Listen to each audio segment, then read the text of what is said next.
What's up, fam? Welcome back to my channel. If you are new, what's up? My name is Natalie and this is my channel, Music to Makeup. My intuition is telling me there'll be better days.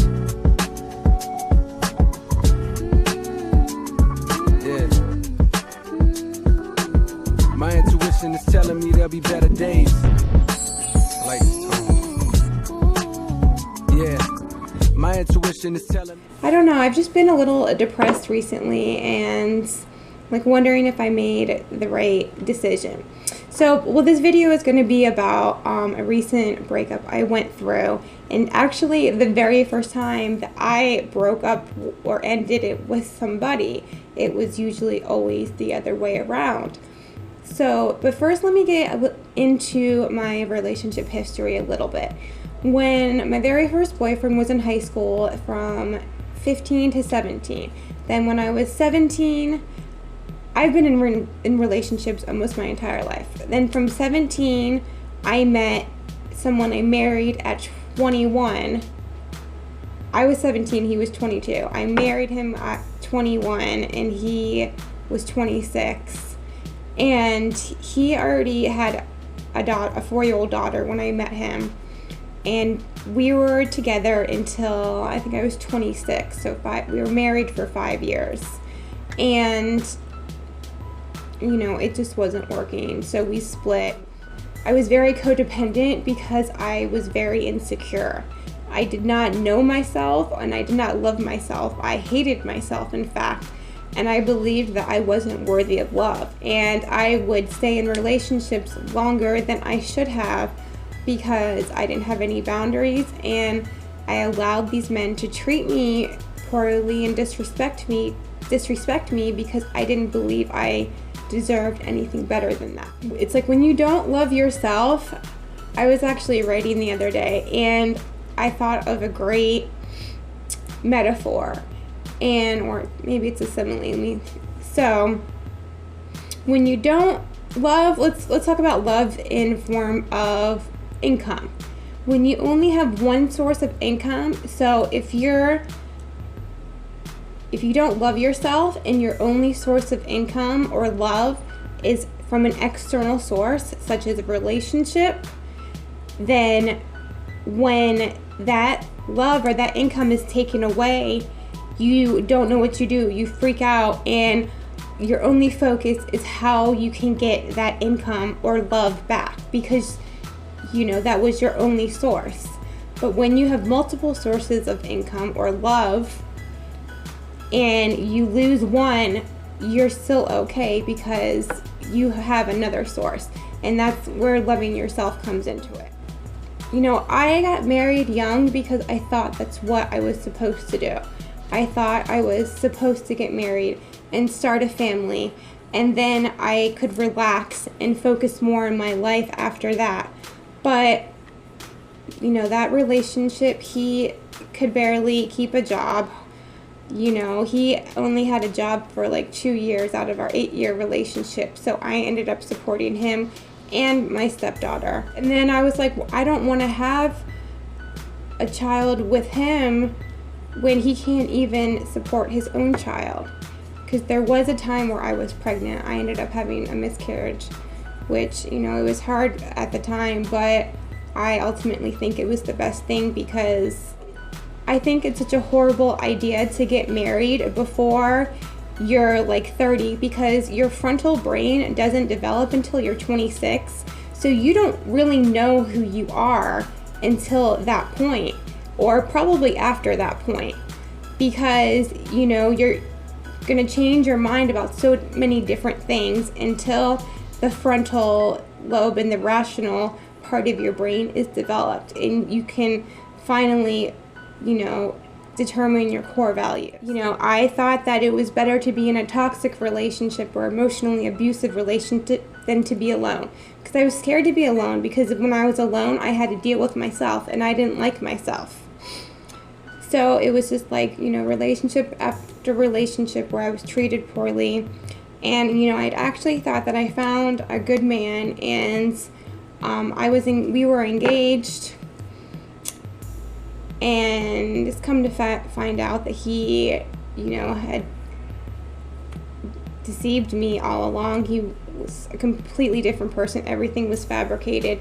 And we were engaged. He had proposed to me. We were actually trying to get pregnant, and then come to find out that he had been cheating on me for 5 months with someone else. And after that, that was so hard for me, because I thought that was the person I was going to spend the rest of my life with. I even had a wedding dress and everything.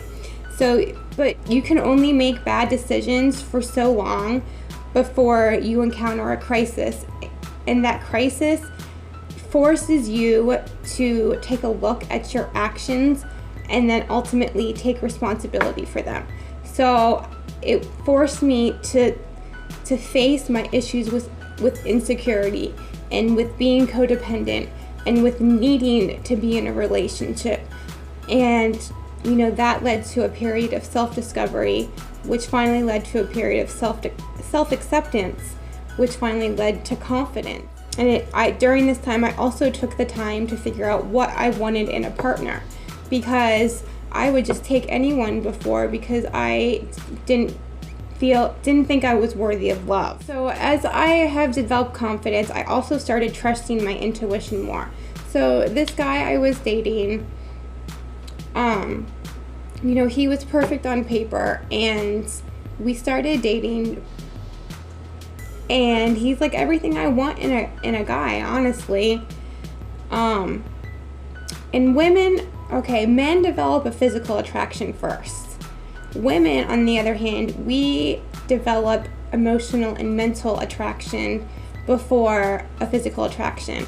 That is actually why, if there's a guy that you're not physically attracted to at first, and then you start to get to know them, you become attracted to them. And that is why, because we develop emotional and mental connections, or, sometimes before physical.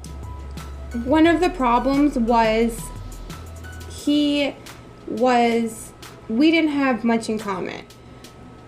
Things that are important to me is that I need a partner that can make me laugh, and who I can have deep intellectually stimulating conversations with. I hate small talk. I hate it. I despise it. And the guy I had been dating, we just did not have that easy flowing, natural those conversations. And I can talk a lot. I can have, really good, deep conversations with a lot of people. You guys don't even know. My videos are 45 minutes. I have to edit out so much, because I just go on and on and on. And so I usually make other people feel comfortable enough to open up, and we're able to have good conversations. So for someone to not be able to, for me not to be able to have a good conversation with someone, that's something I definitely need in a relationship. And another issue was I didn't feel like I could be comfortable I wasn't comfortable being myself around him. And it's when you meet someone and you just instantly feel comfortable with them, it's your soul recognizes something in their soul. And that is what I'm looking for. Because I had always gone with my heart and with my emotions when it came to relationships, I thought maybe I'll try using my brain this time. And, I may not have that strong, attraction in those butterflies, but maybe it could grow into something, because he, was handsome, successful, kind, thoughtful. And I was maybe I should use my brain instead of my heart this time. But I tried to form an emotional and mental connection with him, and without the conversation, I was unable to form that mental and emotional connection.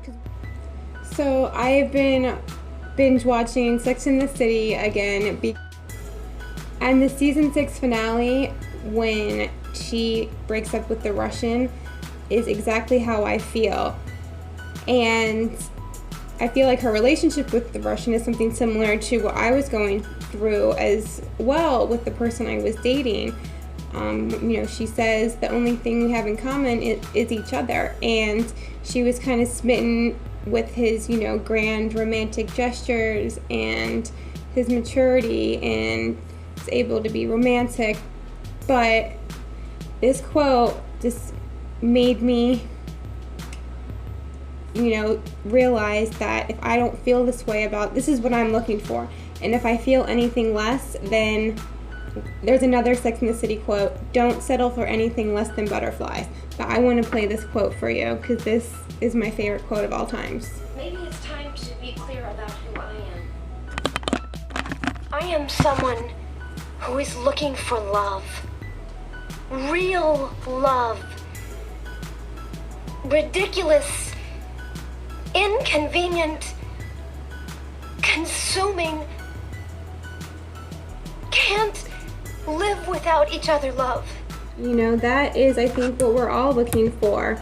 And now that I have gotten older and I have done all this self-discovery and I know exactly what I want, it's easier for me to see when a person is not right for me, because I no longer need a relationship.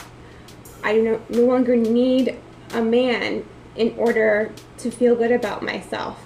I am perfectly content being on my own. I would love to be in a relationship with someone that I want to be in a relationship, not because I need to, but it has to be the right person, because I am at a point where I will not settle for less than anything than what I know to be, love. Is I want a certain lifestyle, yes, but I don't want anything I have to come from a man. I don't want my wealth to come from a man.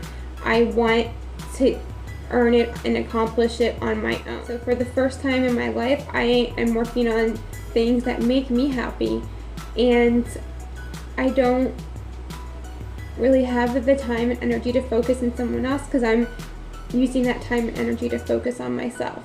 Maybe I'm stupid. Maybe I am expecting too much out of a relationship, but I don't think so.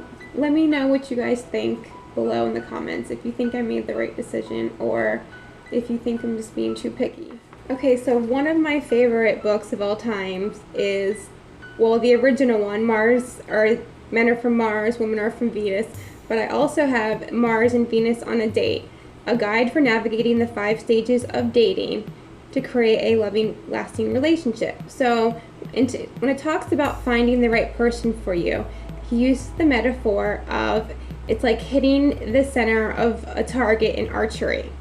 To aim and hit the center takes a lot of practice.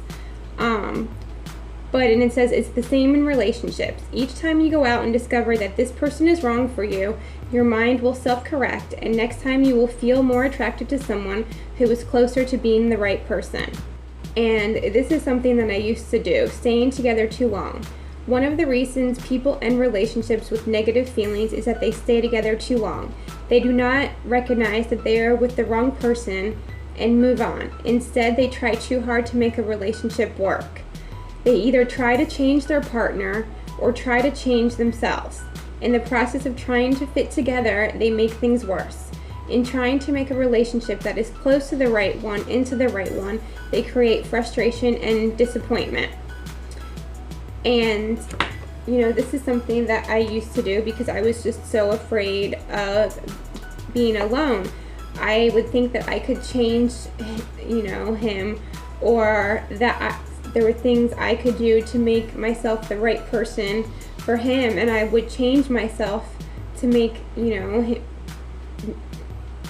myself more desirable to him, but it wasn't really who I was. Finding a soulmate. A soulmate is someone who has the unique ability to bring out the best in us. Soulmates are not perfect, but perfect for us. While they can bring out the best in us without good communication skills, they can also bring out the worst in us and vice versa. We are not just physically turned on to them, our soul gets turned on as well. There are basically 4 kinds of chemistry between dating partners: physical, emotional, mental, and spiritual. Physical chemistry generates desire, emotional chemistry generates affection, mental chemistry creates interest, and spiritual chemistry creates love. A soulmate includes all four. But,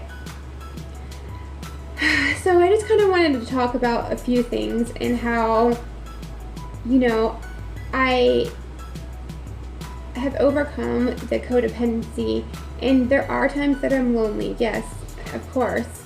But once I learned to love myself, it's so much easier for me to know exactly what I'm looking for, because I took the time to know myself and ask myself these important questions.